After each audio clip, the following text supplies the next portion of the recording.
getting dough. Get him on the phone. Say you gotta play. Bring it to the pro. Turn the rain to snow. Dripping head to toe.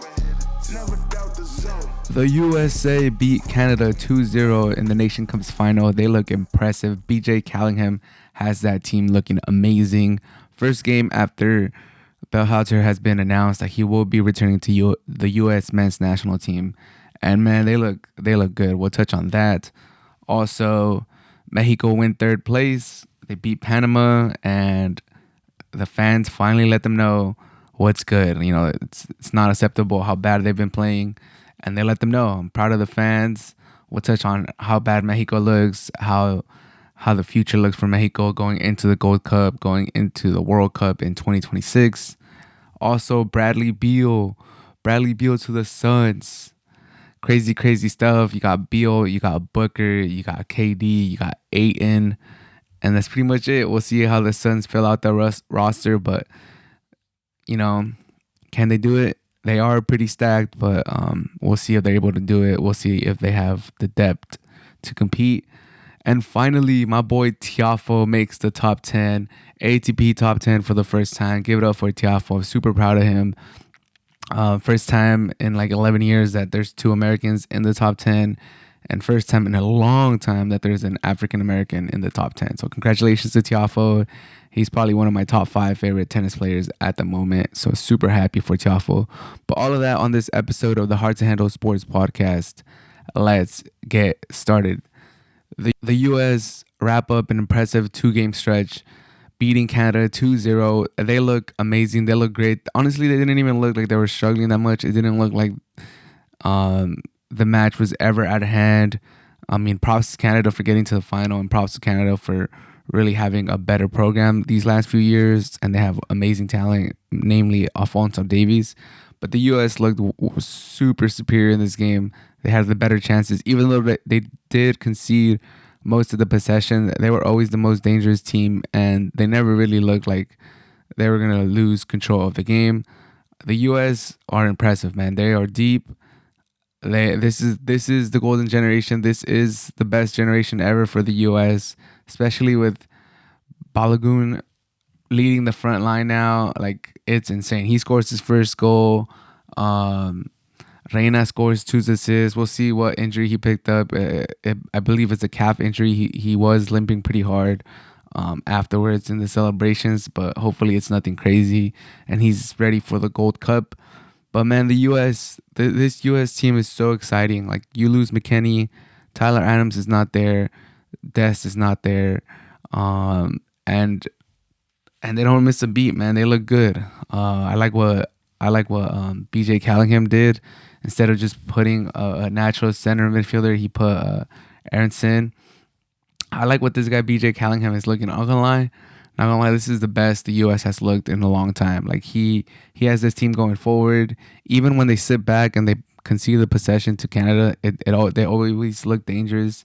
They always look like they could create a chance and go forward. And just the lineup that he set out there with Balogun, Tim Weah, Pulisic, Reina, Aronson, like that's a nice starting 11 with so many people missing out. But overall, the U.S. looked like the better team the whole game.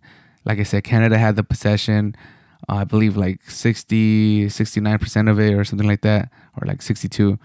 But they never looked that dangerous. They never made Matt Turner like the hero or anything like that. They never really pressured the back line like that. But yeah, overall, the USA look really, really good. They look like the dominant team in the CONCACAF, and we'll see if they're able to carry that into the Gold Cup and into, you know, Copa America and the World Cup. Like, this is a big cycle for the US with the World Cup on home soil. I know it's marketed as US, Canada, and Mexico, but for the most part, all the games are going to be in the US. Like, after the first round of the knockout stages, I believe they're all in the US. So more than anybody else, like, the US needs to get their act together and have a good team going into 2026, and I believe like they do. The depth, like Pepe looks better. Balogun leading the front line. The wingers, Tim Weah always plays good with the US. He looks like he's playing more confident than ever. Pulisic, as long as he stays healthy and he finds a club where he could play consistently, I think he'll go into the World Cup in a good form. We'll see what happens with Eriksen and McKennie, and if he stays in Juve or if he goes somewhere else. Tyler Adams, we'll see what happens with him too. But it's very exciting times for the U.S. to see these young players hungry and like skilled, and they look like their potential is limitless. Like, this is very exciting times for the U.S. Super happy of what I'm seeing with the U.S. Super happy with the lineup that BJ Callahan had going out there. Super impressed with how much it looks like they're distancing themselves from the rest of the Concacaf, especially with Mexico like on a nosedive. Canada still trying to find their footing, still trying to see what game style suits the talent that they have the best. Very exciting times for the U.S. If you're a U.S. men's national team supporter, if you're a casual soccer fan for the U.S., this is the best time to hop in. Get in early. Don't just hop in for the World Cup in 2026. It's going to be a month-long party. And if you get in early right now, you could be the guy that during that month-long party in the U.S., you could be the guy that, has memories to track back on. Not even if it just started right now, 2023 to 2026. Hey, I saw them win the Nations League. I saw them win the Gold Cup. I saw them go to the Copa America. You could start saying, like, you could pick up little nuggets that during that month-long party in the U.S. you could drop here and there and be like, damn, this guy knows what's good. But anyways, exciting times for the U.S. Congratulations to the men's national team for winning the Nations Cup. Although the Nations Cup is a relatively super young tournament, it does seem like the players find it important, not just in the CONCACAF side, but even in the UEFA side. Like, I think it's growing in its prestige, and I like that, because at the beginning of this Nations League, everyone was calling it just like, glorified friendlies, which, to a degree they still kind of are, but to see players really cry and really appreciate winning this championship, it gives it a little bit more weight. So I'm happy for that. With that being said, Bellhalter is back in the U.S. He's the coach, and I do not like that, man. I am one of the millions and millions of people that do not like that. Like, I'm stressed out when that news dropped in the Mexico game. That was kind of heartbreaking, not gonna lie. Like, they say that they were hired a firm to do all these interviews and check out all these potential prospects, potential coaches, and they end up with him after after the drama that he had with Reina and Pepe, and like the lineup choices that he had, and like the defensive, like I don't get it. Like, I'm wishing for the best, but like, I just can't. I don't see it. I don't see how Bellhalter is the coach to lead the U.S. men's national team into this new era, into the 2026 World Cup. Like, his tactics aren't even that good. His coaching style isn't even that good. As we see now with BJ Callahan having this team playing amazing, like, were the results really hit on Bellhalter, or was it just the talent? It's so overwhelming. It's so out there that you kind of have to really go out of your way to not succeed with this team. Like, it's very present. It's very, you can see it, that the talent that the U.S. has right now. It's the most talented roster that the U.S. has ever had, and I can say that like wholeheartedly. So I know the U.S. did make the 2018 World Cup. So to make the 2022 World Cup, like, it should not be overlooked. But the U.S. did end up, I believe, third place in the qualifiers. Like, it's not like they ran through the qualifiers. It's not like they were like a world beater and we were beating every team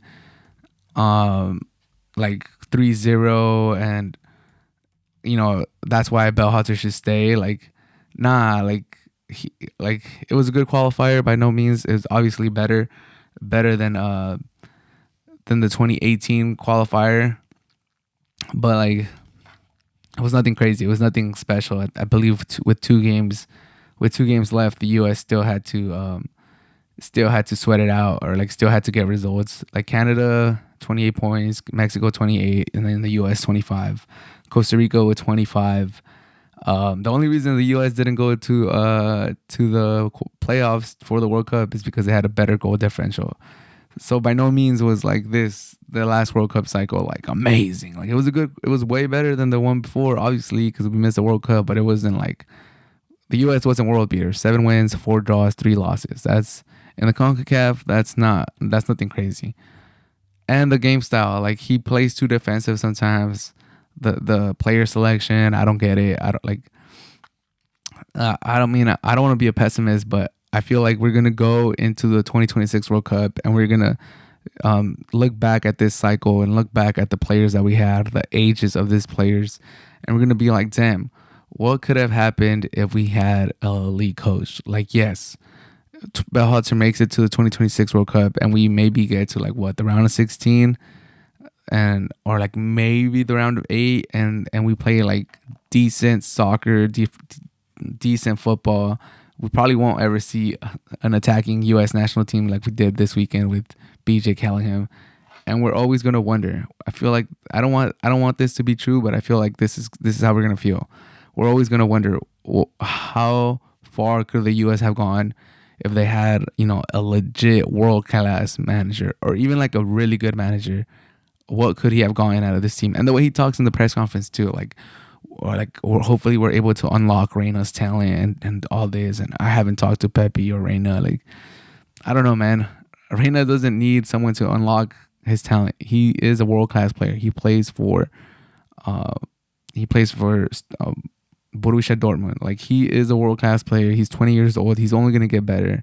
Like, if anything, Reyna should go up there and be like, I don't know. He shouldn't do that, but he should go up there and be like, hopefully this talent of players could unlock Belhotzer's coaching potential. Like, if anything, he's the one that needs to, find it in himself and be a better coach and unlock his inner great coach. Like, I don't know. I'm upset. I don't like it. Like, I wanted them to hire someone else. Like, it doesn't make sense. If anything, they just wasted time, and they're wasting more time. He's not going to join the team till September. He's not going to be there for the Gold Cup.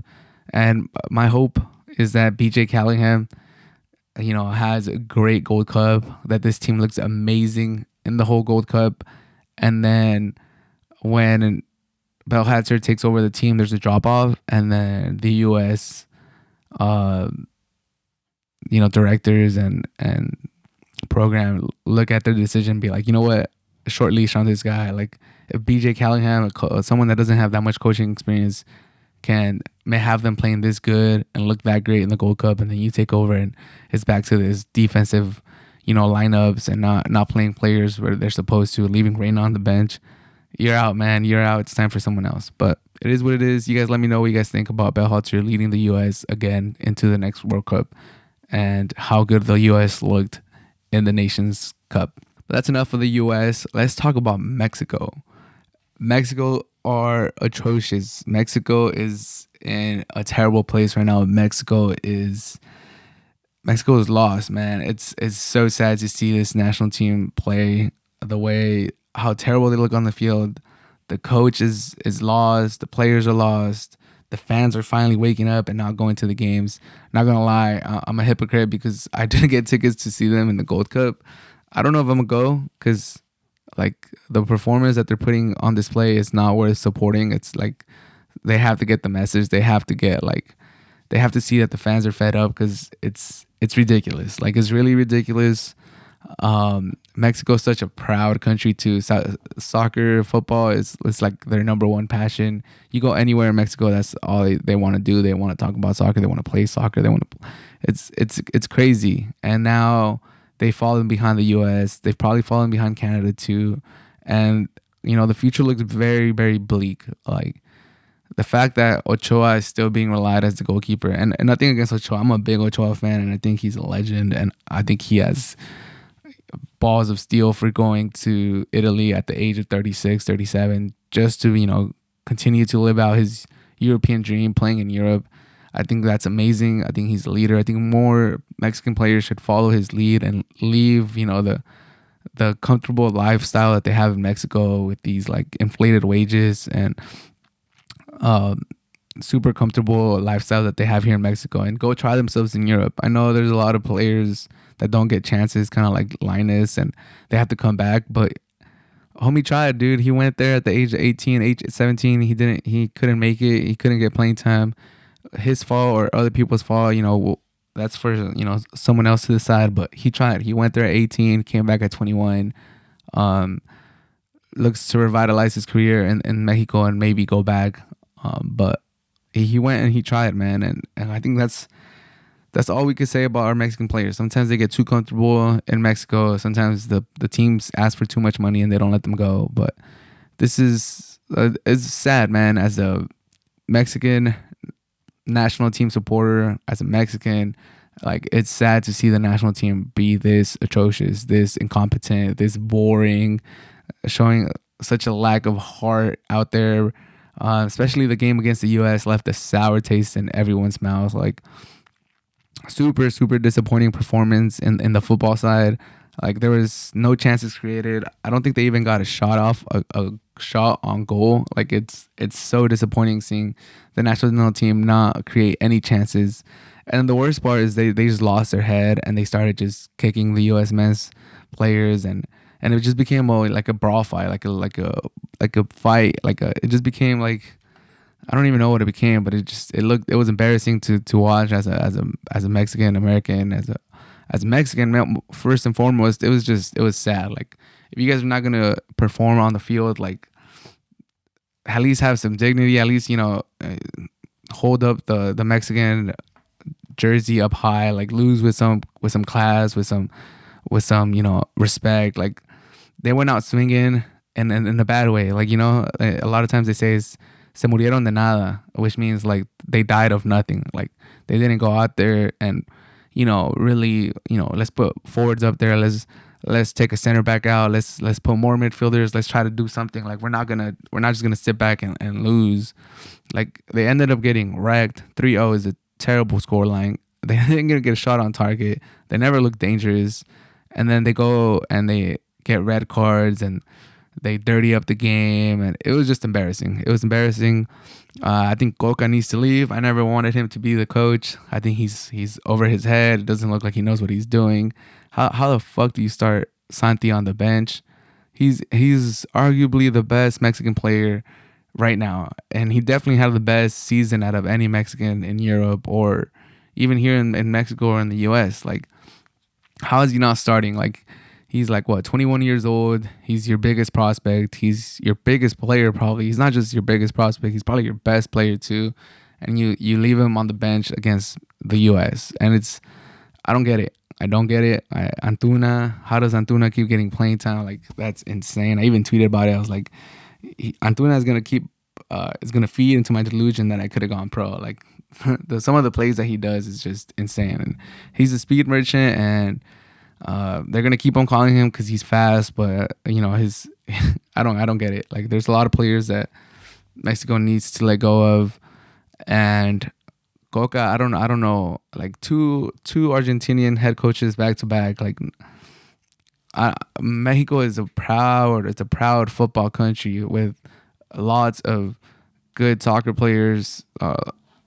Obviously they're not doing that well right now, but I think they could find it in themselves to find a Mexican coach to lead nothing against foreign coaches leading the Mexican national team, but I don't see how you have an Argentinian coach be such a letdown in the World Cup and then you follow it up with another Argentinian head coach. Like, I know it's not the same person, but I think the masses and the crowds were calling for a Mexican head coach because it did seem like, I don't know if there's conspiracy theories or anything, but it did look like the Argentinian head coach, kind of Tata Martino, kind of sold the Mexican national team with the lineup that he used against Argentina in the World Cup. And it's not confirmed or anything, but like, after all the fans crying and like asking for a Mexican head coach, for them to sign Coca, it was just a slap in the face. And now you see the results. It looks like the locker room's not happy, the fans aren't happy, all the commentators aren't happy, and I'm not happy. No one's happy, dude. No one's happy seeing this Mexican national team play. No one's happy. Like, it sucks. And it sucks that, us, I mean, obviously it sucks for everyone in Mexico, everywhere. But as a Mexican American, one of the few times that we get to feel super Mexican is when we see the national team play here in the US. It's a fun time being able to put the Mexican jersey on and go to a game and see your football heroes live and in person, and especially in a official match. Like usually you get the friendlies and it's not the same. There's like 1,000 subs and you don't get to experience like the real atmosphere. But to see them in a competitive match, I was really excited to see them at the Gold Cup, and I might still go, but it feels like the Mexican, they don't deserve it. Like the fans really do need to send a message. Yesterday they did at the Allegiant Stadium in Las Vegas. Like it's crazy how empty it was. But what can they do? I mean, first of all, they need to fire Coca. Then he needs to go. He looks incompetent. The lineup selections are just gonna make me pull my hair. Or there needs to be some changes in the federation. Like the way they run things is not working. They just look at it too much as a business and not as what it is, which is first and foremost, it's about football. It's about putting a good product out there, investing in the youth, putting a product that the fans could be proud of, instead of just, we're Mexicans. There's a lot of Mexicans in the U.S. Let's have all these tournaments in the U.S. We'll collect dollars. Or jersey sales are always going to be good. We're always going to qualify to the World Cup because we're in a pretty weak region. So, and we get 4 spots in this region for the World Cup. So we're always going to make the World Cup. The fans are always going to be there to support. They're always going to dump money into the national team. We're always going to be rolling in money. It's good. Like, who cares if we don't improve the product? Who cares if we don't invest in our youth national team? Who cares if we don't invest in the academies? And who cares if we don't export players to Europe and grow our football program as a whole? Who cares? Like, we're still rolling in dough. We're still collecting dollars. We're still gonna make the World Cup. We're still gonna get these massive TV deals. Like, man, it's so sad. Like, Mexico, with the population that it has, with soccer, with football being the number 1 sport in the country, with these pretty prestigious soccer teams, football teams in their league, like Chivas, America, with a lot of history. Like, Mexico should be better by now, and the fact that it's not is pretty sad. And I think this is as close to rock bottom as I've seen the Mexican national team play. Like, there's been some rock bottom times in my life, like with Hugo Sanchez missing the Olympics, and that team missing like 100 chances against Haiti back in the day. That was the low point. That looked like it couldn't get worse than that. It was like, how does this team with Ochoa and all these players not make the Olympics? Like, this was like our golden generation at that point. For them to not make the Olympics, that was super sad. And that's the main reason Hugo Sanchez got fired. And then after that, it was like, bro, we almost missed the World Cup in 2014. Like, that was dark times. It looked like it could never get worse than that. And then just last year in the World Cup, limping into the World Cup, terrible football in display, terrible World Cup outing, like not making it to the next round. At that point, you think, okay, this is rock bottom. We really didn't make it to the next round for the first time in like forever. And then they signed Coca and they put this pathetic product on the field against the U.S. and very stale game against Panama too. And you're like, okay, this is rock bottom. Like, this is terrible. This is horrible. But this is the first time I really see the fans turn on the national team. Like, that stadium was empty. That stadium was fucking empty. So hopefully the federation takes notice. Hopefully CONCACAF takes notice. Hopefully, something gets done, because, like I said, Mexico is a proud football country, and for them to look this bad, embarrassing, and it can't keep going. On to better news. My boy Tiafoe is into the top 10. He beats John Leonard Struff in the Stuttgart Open 250 tournament, winning this tournament. Now he's won a tournament in clay, grass, and hardcore. So one of the few players out there that's won in all 3 surfaces, and he makes his debut into the top 10. So happy for Tiafoe. Now we have 2 Americans in the top 10. I believe Fritz is number 8, Tiafoe number 10. First time 2 Americans are in the top 10 since in 11 years. And it's been, I don't even know how long since an African American has been in the top 10. So shout out to Tiafoe. Super proud of him. And Yeah, I think we should all just give a round of applause to Tiafoe. He's actually one of my favorite players, probably like top five. Like if I had to put a quick list, it would be Nadal, it would be Tiafoe, Alcaraz, Kyrgios, Rublev. That's probably my top five. Like those are my players that I like to see. And the thing I like about Tiafoe is he's a really good player. Last year we seen it with the U.S. Open run that he had, with the um, Laver Cup performance that he had. He looked really good there too. The way he finished, he came on strong last year at the end of the second half of the season. And, I got to see him at Indian Wells and he looked good too. He couldn't go like too far. He couldn't make the final or anything, but he looked good.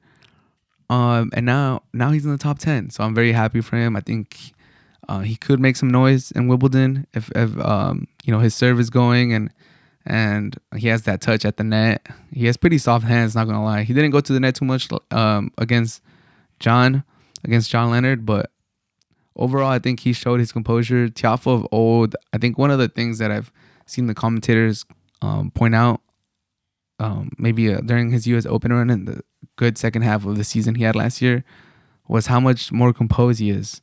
Like he won 2 sets in the final yesterday against John Leonard in tie breaks, and that's what he was known for in the U.S. Open. He was like 7 or 8-0 in tie breaks. He had an amazing run on tie breaks, and for him to have that composure against John Leonard in the second set, to facing elimination basically. John Leonard had taken the first set. Tiafoe needed to win the second set, and he put on a masterpiece, 7-1 in the tiebreak in the second set to force a third set. That was crazy. And then he faced a match point, and he was able to fight it off in the third set tiebreak. Tiafoe has really come a long way, and I think what the commentator said is that he kind of figured out that not every point that he wins has to be a winner. Like he doesn't have to hit winners. He could just stay in the rally and kind of wait for his opponent to make a mistake, or find a little passing show, or just keep the rally going. And I think he looks fitter. He looks like he's in better shape than before. And like I said, now he's not going for the winners every single time. He's definitely lowered his unforced errors, and he just looks good, man. He looks like he's moving good out there. He's enjoying himself.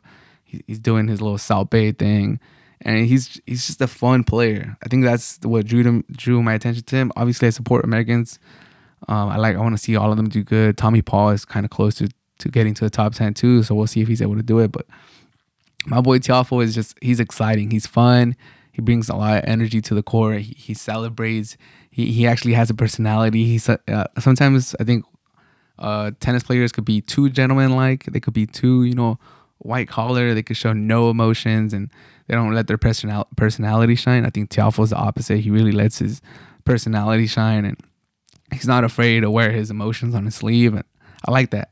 I like that about Tiafoe. I'm super happy for him, especially his story. His story is crazy. Like most of these tennis players come from rich families. They come from a rich background. Their parents were tennis players, or they were scratching the surface of being ATP regular or something like that. Like almost all these players come from affluent families or parents that used to play tennis at a pro level or like semi-pro level. Tiafoe had to get it done in DC and Washington. He had to get it out the dirt. So it's super impressive for Tiafoe. Like I said, I'm super happy for him. I'm excited to see how he finishes this season. At first, I thought he wasn't having the best start of the season, but now he has 2 titles on his belt. And I couldn't be happier for Tiafoe. I think he's a great guy. I know a lot of people were hating on him last year because he hit Federer in the Laver Cup, but like people were saying, I think Federer would appreciate that in his last matches. People were going relatively hard at him. They weren't just taking it easy because it was his last match. So it is what it is. Tiafoe, top 10 player. I'm super happy for you. Bradley Beal to the Suns. Beal, Booker, KD, Ayton. How far can the Suns team go? First and foremost, pretty crazy news. Beal finally gets out of Washington. He should have left a long time ago, but he did get a huge contract. He did get a no trade clause, so he was able to, kind of dictate where he wanted to go. And now the Suns are legit Like obviously this year they had everyone, and they had CP3, and a lot of people were calling them the favorites in the West. I did think that they were one of the favorites in the West. Um, but is this enough to push them over the Nuggets and stuff like that? We'll have to see. Although KD still puts up great numbers, I think he has dropped off a little bit. Even last year, we were able to see Booker take basically the reins of the team. This is Booker's team now. It's not KD's. A lot of people thought when KD went there, he was gonna be the leader and he was gonna be the number one. It's definitely Booker's team now, and we'll see if KD drops off maybe a little bit more this year. But they're definitely super top heavy. I believe those are the only players that have a contract in their roster right now. So we'll see how they fill their team out. But crazy news. Honestly, it's kind of sad. Like I'm over the age. I'm over these times where teams have super teams and they just stack the deck. Like I kind of like the playoffs this year were really entertaining because it felt like everyone had a chance. It felt like multiple teams could have gone on runs. And with the Nuggets winning it, I was like, okay, this is dope. They just have 2 stars, like, solid players around them. But now the Suns have 4 legit, like, really good players. KD, Booker, those are like top 10 players. Beal, when he's on, if he's healthy, top 20, top 15, maybe you could scratch top 15, but most likely top 20. AN, he hasn't really lived up to that draft position that he had. I think he was a first overall pick. Like, he's not a first overall pick worthy player now, like 4 or 5 years into his career, but maybe he turns it around. We'll see if the Suns trade him to get a point guard or get something else. But overall, I do think that Beal is a good player. He has been injury prone the last few years or throughout his career. We'll see if he's able to stay healthy. But overall, I don't think this makes the Suns. I do think that they're the most talented team by far in the NBA now. And if everyone stays healthy and they're able to fill out the roster, they could potentially be the favorites. But, I think the Nuggets look really, really scary during this run, where I would still probably choose the Nuggets going into next season. But as far as KD, he has no excuses. He has to get a ring, man. He has to get a ring that's not with the Warriors. Like, everywhere he's gone, he's formed a good team. He went to the Nets. He got Harden. He got Kyrie. Couldn't get it done.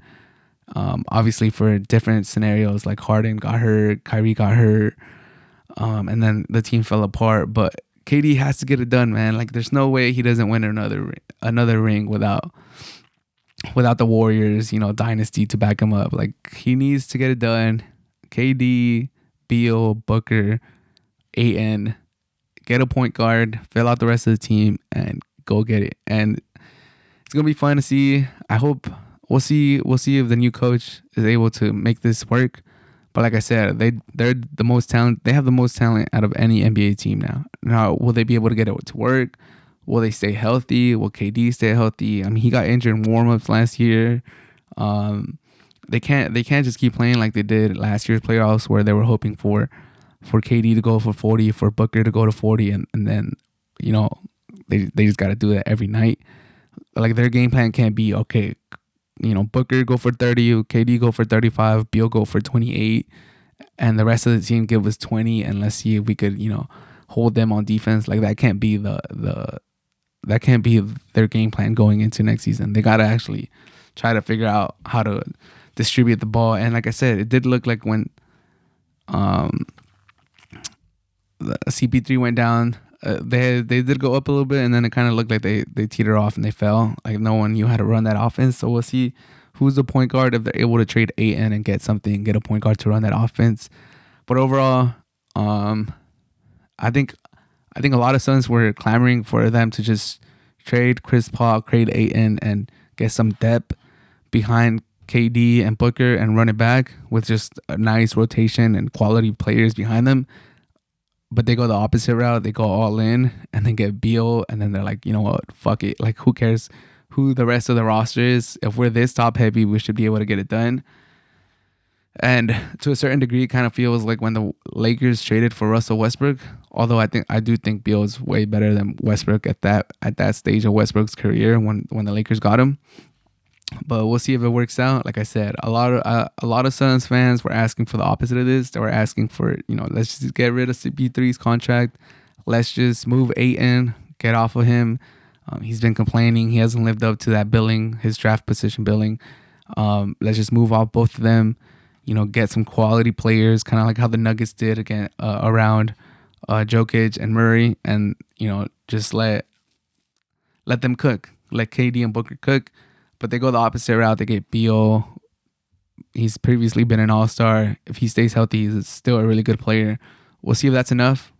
In my opinion, I don't think the Suns are going to win the championship next year. I'll take the field against the Suns.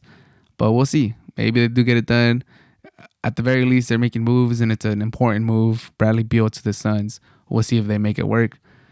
But that should do it for this episode of the Hearts Handle Sports Podcast. I want to end on a sad note. The intro and the outro music to this podcast was created by my good friend Akena, who sadly passed away this last weekend. I just want to, my condolences to his family and all our friends out there who are mourning his death. He was a great guy. One of my favorite friends who always made me laugh, and, he was just a good guy, and the world lost a good guy today. So I always remember him. He came onto the show. He was such a personality. He was the nicest guy out there. Like I said, he provided me with this intro and outro music, not just the one playing on this episode, but the ones on all the Hard to Handle Sports podcast episodes. Any intro music that you hear came from Nakena, and he just did that because he was a nice guy. He knew that I needed intro music. He was super into music, and he I just rest in peace, my guy. I love you. I miss you. And, I hope you're in a better place. But that should do it for this episode. Thank you if you made it to the end, and have a good rest of your day.